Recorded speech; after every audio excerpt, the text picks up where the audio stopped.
하나님의 말씀 이사야서 9장 2절까지 봉독하겠습니다. 전에 고통하던 자에게는 흑암이 없으리로다. 옛적에는 여호와께서 스불론 땅과 납달리 땅으로 멸시를 당케 하셨더니 후에는 해변 길과 요단 저편 이방의 갈릴리를 영화롭게 하셨느니라. 흑암에 행하던 백성이 큰 빛을 보고 사망의 근원을 진 땅에 거하던 자에게 빛이 비치도다. 아멘. 전에 고통하던 자에게는 흑암이 없다고 말씀하십니다. 이 흑암은 고통, 어둠입니다. 이 어둠, 이런 어둠 속에 있는 자들에게 빛이 비친다는 하나님께서 소망의 메시지를 주시는 것입니다. 그래서 이 말씀이 예수 그리스도께서 마태복음에서 예수님이 이 땅에 오셔서 어둠에 있는 백성들을 찾아가셔서 빛을 비추신 이 말씀이 이사야 선지자를 통하여 하신 말씀이 마태복음 4장 16절에도 똑같이 말씀하십니다. 15절 16절에 스불론 땅과 납달리 땅과 요단강 저편 해변길과 이방의 갈릴리여 흑암에 앉은 백성이 큰 빛을 보았고 사망의 땅과 그늘에 앉은 자들에게 빛이 비치었도다. 우리 주 예수 그리스도께서 이 땅에 오셔서 이제 회개하라 천국이 가까웠다. 이렇게 어둠에 앉은 백성들에게 빛을 비춰주시는 것이죠. 그래서 흑암에 행하던 백성이 큰 빛을 봤다는 것, 예수 그리스도가 이제 이사야 선지자가 예언한 예수 그리스도가 실제로 나타나셔서 그 어둠에 빛을 비춰주신 것입니다. 그래서 스불론 땅, 납달리 땅, 멸시를 당한 땅입니다. 이방의 갈릴리를 영화롭게 하셨다 이렇게 표현을 하셨습니다. 여기에 이제 언급된 이 지역들 스불론 땅, 납달리 땅, 또 이방의 갈릴리 이런 땅은 참 어둠의 땅입니다. 그러나 하나님께서 예수님께서 제일 먼저 어둠을 찾아오셔서 이들에게 빛을 비춰주신 것인데 이 땅은 정치적으로 문화적으로 인종적으로 유대인들로부터 멸시를 받아왔던 땅입니다. 그렇기 때문에 이 땅에 하나님께서 가장 약하고 낮은 자들을 불쌍히 여기셔서 흑암이 가장 깊은 이 땅에 빛이 가장 먼저 비춰졌다는 것, 이것을 우리가 알 수가 있습니다. 하나님은 심령이 가난한 자를 찾아오시는 것입니다. 그래서 우리는 이 어둠에 앉아있던 백성들, 흑암에 행하던 백성이 큰 빛을 보고 사망의 그늘질 땅에 거하던 자에게 빛이 비치는 이런 은혜가 실제 이제 예수 그리스도가 오심으로 말미암아 예언이 성취된 것을 우리가 알 수가 있습니다. 하나님께서 이스라엘 백성들 그리고 이 영적 이스라엘 이 땅의 수많은 민족과 열방 가운데 하나님 나라를 창성케 하시고 그 즐거움을 더하게 하셨고 또 추수하는 즐거움과 탈취물을 나누는 때의 즐거움같이 그들이 주의 앞에서 즐거워할 수 있는 그런 은혜를 주신 것입니다. 그들이 지금 이 땅에 살면서 그들이 당하는 이 모든 것은 무겁게 맨 멍에입니다. 그리고 어깨에 채찍이고 압제자의 막대기를 꺾어주신 하나님의 사랑이 이들의 모든 멍에와 채찍, 그 압제자의 막대기를 꺾어주신 빛을 비춰주신 하나님의 사랑 우리가 받았습니다. 그래서 이들은 예수 그리스도가 오심으로 말미암아 이들은 멸망한 것인데 이 멸망이 미디안의 날과 같이 하셨음이니라. 이스라엘을 대적하고 하나님 백성들을 괴롭히는 이들은 미디안의 날과 같이 하나님이 하셨다. 우리가 사사기에 보면은 미디안 기드온이 전쟁을 했잖아요. 미디안을 물리쳤는데 다 용사를 다 돌려보내고 300명 가지고 이 미디안을 전쟁에서 승리케 하신 하나님의 능력을 우리가 기억을 합니다. 그래서 미디안의 날과 같이 이 모든 대적들을 하나님께서 쳐셨다 이렇게 말씀하십니다. 그래서 이들 고통당하는 자 이들에게 더 이상 흑암이 없도록 하나님께서 이들을 불쌍히 여기셔서 이들을 건져주셨다는 말씀을 하십니다. 어지러이 싸우는 군인의 갑옷과 피 묻은 복장이 불에 습같이 살라지리라. 이제 전쟁이 끝이 났다는 것입니다. 하나님께서 승리를 안겨주셨다는 것입니다. 그 승리를 안겨주신 것을 예언하시는데 6절 말씀에 어둠의 큰 빛을 주신 그 어둠의 큰 빛은 바로 우리 주 예수 그리스도 한 아기가 우리에게 낳고 한 아들을 우리에게 주신 바 되었는데 그 어깨에는 정사를 메었고 그 이름은 기묘자라 모사라 전능하신 하나님이라 영존하시는 아버지라 평강의 왕이라 할 것임이라. 이사야서 9장 6절 말씀에 우리 주 예수 그리스도가 이 땅에 오셔서 우리 죄를 대속하시는 것을 예언해 주시는, 어둠의 빛을 비추는 그런 예언의 말씀을 주시는 것입니다. 예수 그리스도는 이 땅에 오셨습니다. 인성으로 오셨습니다. 그러나 그 예수 그리스도는 신성으로 오셨다는 것입니다. 그 어깨에 정사를 메었다는 것입니다. 모든 권세와 능력과 권위를 갖고 계시는 예수 그리스도, 하나님의 능력과 권세를 갖고 오신 것입니다. 그 이름이 기묘자 모사, 모사 기묘자, 또 보혜사 성령님을 여기서 우리가 생각할 수가 있습니다. 하나님의 놀라우신 계획, 하나님의 놀라우신 지혜, 이것을 가지고 계시다는 것이죠. 그래서 이것은 세상 어떤 것과 비교할 수 없는 기묘자 모사, 하나님의 놀라우신 계획, 하나님의 놀라우신 그 행하신 어떤 감히 누구도 이 놀라운 계획을 세울 수 없고 그 일을 이룰 수 없지만 기묘한 모사를 가지신 우리 주 예수 그리스도께서 기묘자 모사가 되셔서 보혜사 성령님이 되셔서 이렇게 놀라우신 하나님의 계획, 세우는 계획을 이루실 그런 분이시라는 것입니다. 기묘자라 모사라, 또 전능하신 하나님이라고 표현을 합니다. 신성을 가지신 예수 그리스도라는 것을 여기서 말씀합니다. 전능하시다, 모든 것을 행할 수 있는 능력을 가지신 분이라는 것을 여기서 말씀하십니다. 그래서 전능하신 분은 바로 신성을 가지신 하나님이시라는 거죠. 영존하시는 아버지라. 이 영존함은 예수 그리스도 하나님의 신성에서 나오는 것입니다. 그래서 이 영존하시는 아버지, 그리고 평강의 왕, 이 평강은 하나님 나라, 평화의 나라, 하나님 나라는 바로 예수 그리스도의 나라입니다. 그래서 하나님 나라는 평화의 나라, 평강의 나라입니다. 이 땅은 평강이 없는 나라죠. 이 땅은 사탄의 나라이기 때문에, 그러나 하나님 나라는 평강이 있는 나라입니다. 그래서 하나님 나라를 우리가 생각할 때 하나님은 우리에게 평강을 주시는 것이죠. 그래서 누가복음 2장 4절 말씀에 보시면은 지극히 높은 곳에서는 하나님께 영광이요 땅에서는 기뻐하심을 입은 사람들 중에 평화로다. 하나님께 영광을 돌리고 우리는 땅에서 그 영광을 기뻐하심을 입은 우리 사람들 중에는 하나님께서 평화를 주신다. 하나님 나라가 임한다는 것입니다. 하나님 나라는 의와 희락과 평강이라는 거죠. 그래서 하나님 나라가 우리에게 임하는 거.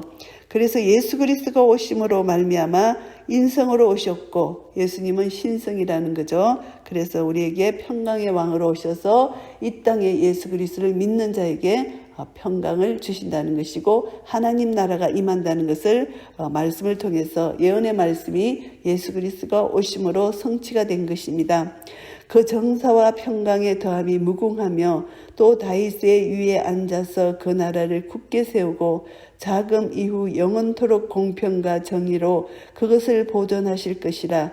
만군의 여호와의 열심히 이를 이루시리라. 정사와 평강의 더함이 무궁하다고 말씀하십니다. 하나님 나라 예수 그리스도는 정사와 평강에 무궁하다는 것을 여기서 말씀하고 있습니다. 그래서 다윗의 위에 앉아서 그 나라를 굳게 세우실 수 있기 때문입니다. 그래서 다윗의 위에 앉았다는 것은 다윗과의 언약을 이루신다는 것입니다. 다윗과의 언약을 하셔서 다윗의 후손을 통해서 예수 그리스도가 오신다는 그 하나님의 약속이 실제로 이루어지신 것이죠. 그래서 하나님의 왕국의 실체, 다윗의 언약을 통해서 장차 메시아가 오실 것이다. 메시아가 오시면 평화의 나라를 세울 것이다. 공평과 정의로 그것을 보존하실 것이다. 그래서 그 나라, 하나님 나라, 그 영속된 그 영속성은 다윗 언약에 기초한 것이고 그것을 가능케 하는 것, 이것이 공평과 정의로 다스리는 것입니다. 그래서 메시아 왕국을 지상 나라와 구별짓는 결정적인 말씀이 바로 정의, 공평입니다. 그래서 이 땅은 정말 불의하고 공평하지 못한 이 땅이지만 예수 그리스도가 오심으로 하나님 나라는 정의, 공평, 평강 이런 다스림이 있다는 것입니다. 그래서 여호와 열심히 이를 이루시리라 예언이 성취되게 하시는 하나님의 열심을 통해서 예수 그리스도가 이 땅에 오신 것입니다. 주께서 야곱에게 말씀을 보내시며 그것을 이스라엘에게 임하게 하셨은즉 하나님께서는 말씀을 보내셨습니다. 말씀은 하나님으로부터 보내집니다. 그래서 이 말씀이 여호와로부터 보내졌기 때문에 1.1획도 어김이 없이 성취된다는 것. 그래서 하나님은 이 말씀은 살았고 능력이 있기 때문에 반드시 이 말씀이 실제로 이루어진다는 것을 우리가 알 수가 있습니다. 그 말씀이 야곱에게 보내어졌습니다. 그래서 이 말씀을 통해서 야곱 이스라엘이죠. 이제 북왕국 이스라엘, 또 남왕국 유다. 그래서 야곱을 통해서 하나님께서 말씀을 보내시고 이스라엘에 그 말씀이 임하셨다. 이렇게 말씀하십니다. 모든 백성 곧 아브라함과 사마리아 거민이 알 것이오늘 그들이 교만하고 완악한 마음으로 말하기를 이제 아브라함과 사마리아 거민 이것은 예루살렘 거민과 유다 사람과 대조되는 표현입니다. 그래서 하나님의 말씀이 반드시 그 결과를 가져오야 만다는 사실을 경험적으로 우리가 충분히 알 수 있습니다. 그런데 이들은 하나님 말씀을 보내셨는데도 불구하고 교만했습니다. 겸손히 하나님 말씀을 받지를 못했다는 것입니다. 그래서 그들이 교만해서 완악한 마음으로 말을 합니다. 벽돌이 무너졌으나 우리는 다듬은 돌로 샀고 뽕나무들이 찍혔으나 우리는 백향목으로 그것을 대신하리라 하도다. 이들이 건축 자재에 대해서 이들이 교만으로 가득 찬 에브라임의 말입니다. 벽돌과 뽕나무 둘 다 값싼 건축 자재입니다. 그런데 여기서 보시면은 다듬은 돌, 백향목은 비싼 것이죠. 그래서 이들이 하나님의 말씀을 멸시하고 그들이 애국군대의 침공을 받아서 손상을 입을지라도 자신들의 힘으로 이전보다 더 강해진다고 이렇게 교만한 말을 하고 있다는 것입니다. 그래서 다듬은 돌, 백향목, 고급 품목들로서 건세자들이 거쳐 호화로운 건물을 지을 때 사용되는 것인데 이것으로 자기들이 집을 짓겠다 이렇게 이제 교만한 말을 한다는 것입니다. 그래서 하나님께서 이제 여호와께서 러신의 대적을 일으켜 그를 치게 하시고 그 원수들을 격동시키시리니 하나님께서 이제 아수르를 일으키셔서 이제 이스라엘을 치게 하시는 하나님의 심판이 이어진다는 것입니다. 교만은 패망의 선봉입니다. 하나님은 반드시 교만을 패하게 하시고 하나님의 영광을 드러내시는 거룩하신 하나님이십니다. 그래서 아수르에 의해서 이스라엘이 패배당하는 그런 역사적 사실이 있습니다. 결국 하나님께서는 에브라임 이스라엘을 아수르로부터 이제 패하게 하시는 그 하나님의 심판이 이어지고 있습니다. 그래서 원수들을 격동시키셔서 하나님께서는 앞에는 아람 사람, 뒤에는 블레셋 사람 이렇게 해서 그들이 입을 벌려서 이스라엘을 삼키리라 이렇게 표현을 합니다. 그럴지라도 여호와의 노가 쉬지 아니하며 그 손이 여전히 펴지리라. 이들이 공격해서 이스라엘을 패하게 할지라도 하나님의 진노는 아직도 남아있다는 것입니다. 이들이 더 심판을 받아야 된다는 것을 말씀합니다. 그래서 이 백성이 오히려 자기들을 치시는 자에게로 돌아오지 아니하며 만군의 여호와를 찾지 아니하도다. 이렇게 심판을 받았는데도 불구하고 이들이 아직도 하나님을 찾지 아니했다는 것입니다. 그래서 여호와 하나님께서 하루 사이에 이스라엘 중에서 머리와 꼬리며 종려 가지와 갈대를 끊으셨다고 말씀하십니다. 이 머리는 장로, 존귀한 자를 여기서 비유하고요. 꼬리는 거짓말로 가르치는 선지자를 여기서 표현한다고 말씀합니다. 그래서 백성들을 인도하는 자가 그들로 미혹해 하니까 인도를 받는 자는 멸망을 당하는 것이 당연한 것입니다. 그래서 잘못된 지도자 밑에서 잘못된 백성이 멸망을 당한다고 말씀하십니다. 그래서 이 백성들이 각기 설만하며 악을 행하며 입으로 망령되이 말하니 그러므로 주께서 그 장정을 기뻐 아니하시며 그 고아와 과부를 긍휼히 여기지 아니하시리라. 그럴지라도 여호와의 노가 쉬지 아니하며 그 손이 여전히 펴지리라. 이제 하나님의 국률이 이스라엘 땅에 거쳤습니다. 고아와 가부를 하나님이 가장 국률이 여겨 주시는데 고아와 가부조차도 하나님이 국률이 여기지 아니하시겠다. 그러면서 하나님의 노가 아직도 쉬지 아니하셨다. 아직도 노가 남아 있다는 것입니다. 심판의 끝이 안 났다는 것을 여기서 말씀하고 있는 것입니다. 그래서 하나님의 노가 어디까지 가시냐 하면은 이제 그 악행은 불태우는 것 같으니 곧 진려와 형극을 삼키며 빽빽한 수풀을 살라서 연기로 위로 올라가게 함과 같은 것이라. 하나님의 노는 이렇게 이제 이들을 완전히 멸망시킨다는 것입니다. 만물의 여호와의 진노로 인하여 이 땅이 소화되리니 완전히 불타버린다는 것입니다. 백성은 불에 타는 섬나무와 같을 것이라. 사람이 그 형제를 아끼지 아니하며. 이제 형제끼리 전쟁이 일어난다. 심판인데요. 우편으로 옮길지라도 줄이고 좌편으로 먹을지라도 배부르지 못하여 각각 자기 팔의 고기를 먹을 것이며. 이것은 이제 21장 보면은 므낫세는 에브라임을, 이것은 한 형제입니다. 요셉의 아들들입니다. 에브라임은 므낫세를 먹을 것이요. 형제들끼리 한 종족끼리 이렇게 싸움을 해서 살육을 한다는 것입니다. 얼마나 비참한 것입니까? 형제간에 서로 사랑하고 이렇게 살아야 되는데 서로 전쟁을 해서 그들의 살을 먹는다는 것입니다.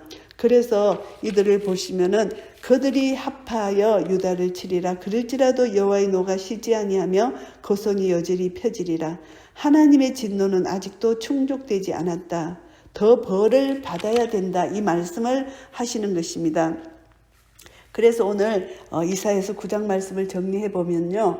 1절부터 7절까지는 흑암이 땅에 빛으로 오실 우리 주 예수 그리스도 메시아를 여기서 예언해 주셨습니다.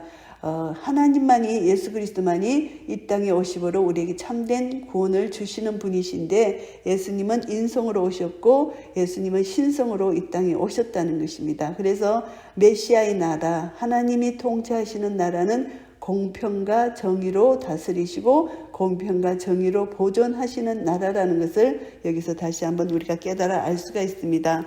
여호와 열심히 이를 이루어 주셨기 때문에 이제 예수 그리스도가 이 땅에 오셔서 이제 우리 죄를 대속해 주신 놀라우신 메시아 언약이 이루어진 것이고요. 이제 8절부터 21절까지는 사마리아 이스라엘에게 임할 심판입니다. 이스라엘은 거듭되는 하나님의 은혜를 저버렸습니다. 회복될 수 없을 정도로 부패했습니다. 임마누엘을 예언해 주셨고 또 8장 말씀에서 보시면은 또 이방이 망할 것이라는 거, 컨서판을 취하여 통용 문자로 마헬 살랄 하스바스라고 서고 이들이 반드시 멸망할 것이라, 신속하게 이들이 멸망할 것이라 이렇게 말씀해 주셨는데, 약탈자 노획자가 급속히 이른다. 이들은 멸망할 것이다. 하나님이 이들을 멸망시킬 것이다. 이렇게 말씀해 주셨는데도 이들은 하나님의 약속을 믿지 못하고 결국은 끝까지 불순종하고 하나님 앞에 나아가지 못했기 때문에 하나님이 진노가 쉬지 않는다는 것입니다. 그래서 하나님의 진노는 어떻게 나타났나 하면은 이스라엘의 교만으로 인하여 이제 심판이 예언됐는데, 이스라엘이 이제 지도자, 평민, 모든 자들에게 심판이 이루어지고 하나님의 국률하심을 가장 입혀주시는 고아와 가부에게 베푸시는 국률까지도 거절하시는 그런 진노를 이스라엘이 받게 되었습니다. 그것뿐만이 아닙니다. 동족 간의 싸움이 일어나는 그런 심판이 일어나게 된 것입니다. 그래서 각각 자기 팔의 고기를 먹는다. 엄청난 이 살육의 전쟁이 일어났다는 것입니다. 서로 아끼고 사랑해야 될 형제간에 자기 팔의 고기를 먹는 것처럼 형제간의 싸움이 이렇게 큰 어리석은 죄악이라는 것을 다시 한번 우리는 깨달아 알게 됩니다.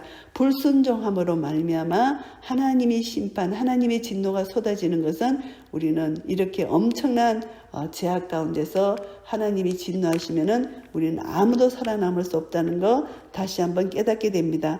이런 중에서도 여호와의 손이 여전히 펴지리라. 아직도 더 심판, 벌을 받아야 된다는 것을 여기서 말씀하고 있습니다. 그래서 우리는 오늘 이 말씀을 통하여 우리는 교훈을 받습니다. 우리는 날마다 죄를 짓지만 하나님 슬픔과 고통으로 가득 찬 이 세상, 우리 주 예수 그리스도가 아니고는 우리는 완전한 구원을 받을 수가 없습니다. 이제 예수님이 초림으로 오셨고 우리가 구원함을 받았고 이제 예수님의 재림 때까지 우리는 이 땅에 살아가게 됩니다. 그때 교만한 자에게는 반드시 하나님의 심판이 내립니다. 그래서 하나님의 징계의 손길을 경험한 후에는 반드시 회개하고 돌이켜야 되는데 그때까지 회개하지 않는 자는 완전히 불심판 지옥불에 떨어질 것이고 이제 순간순간 예수 그리스도를 믿은 후에 순간순간 회개하면서 내가 거룩하니 너희도 거룩하라. 거룩한 하나님 백성으로서 하나님 말씀에 순종하며 하나님이 내가 거룩하니 거룩하라 하는 그 말씀 속에 하나님은 이웃을 사랑하라고 말씀해 주시는 것입니다. 마음과 성품과 힘을 다해 하나님을 사랑하고 내 이웃을 내 몸과 같이 사랑하라고 명령해 주셨습니다. 그래서 하나님의 백성들은 서로를 아끼고 사랑하고 그렇게 사는 것이 하나님의 자녀의 특권이고 하나님 자녀가 반드시 해야 될 책임이라는 것입니다. 그래서 우리는 예수 그리스도의 이름으로 우리는 구원함을 받았습니다. 예수님이 우리 죄를 대속해 주셨습니다. 그 이름 건세를 의지하여 오늘도 기묘자시고 모사이신 예수 그리스도 하나님의 아들로 이 땅에 오셔서 놀라신 능력, 뛰어나신 계획과 보혜사 놀라우신 위로하신가 영원하신 하나님의 계획을 가지시고 오늘도 우리를 위로하시고 다스리시고 통치하시는 기묘자 모사이신 우리 주 예수 그리스도, 그 예수 그리스도는 전능하신 하나님으로서 사탄의 권세를 이기시고 우리에게 부활 생명을 주셨습니다. 하나님 나라 우리에게 평강을 주셨습니다. 그 예수 그리스도가 영존하시는 아버지이십니다. 그래서 예수 그리스도를 통해서 우리의 구속의 모든 사역이 성취가 되었습니다. 그래서 오늘도 우리가 성찬식을 통해서 예수 그리스도의 피와 살을 우리가 먹으며 그 성찬식을 나누면서 그것을 기념하라고 말씀해 주셨습니다. 평강의 왕, 우리가 장차 이제 도래할 그 예수 그리스도, 이 땅에 우리가 평강을 누리고 살지만 이제 예수님이 재림하심으로 우리가 천국에서 완전히 우리 구원의 역사가 이루실 그날 우리는 지극히 높은 곳에서 하나님께 영광이고 땅에서는 기뻐하심을 입은 자들 중에 평화라고 찬송한 그 찬송이 이제 영원토록 천국에서 주님을 찬양하는 그날이 올 것입니다. 이 땅에 사는 동안 우리는 우리 죄의 모든 문제를 해결해 주신 우리 주 예수 그리스도, 어제나 오늘이나 영원토록 동일하신 예수 그리스도를 통해서 우리는 다시 한번 감사와 찬송을 올려드리며 이제 이 땅에 사는 동안 평강의 왕을 우리 마음에 모심으로 말미암아 하나님 나라가 임하여 날마다 하나님 나라 의와 평강과 희락을 누리며 아직도 이 땅에 죽어가는 영혼들을 살리며 하나님 나라를 이 땅에 확장시키는데 우리 한 사람 한 사람이 아름답게 쓰임받는 여호와의 열심이 우리의 열심이 되어서 우리가 영혼 구원사에게 우리도 열심을 낼 수 있는 그런 한 분 한 분 되시기를 예수 그리스도 이름으로 축복합니다. 아멘.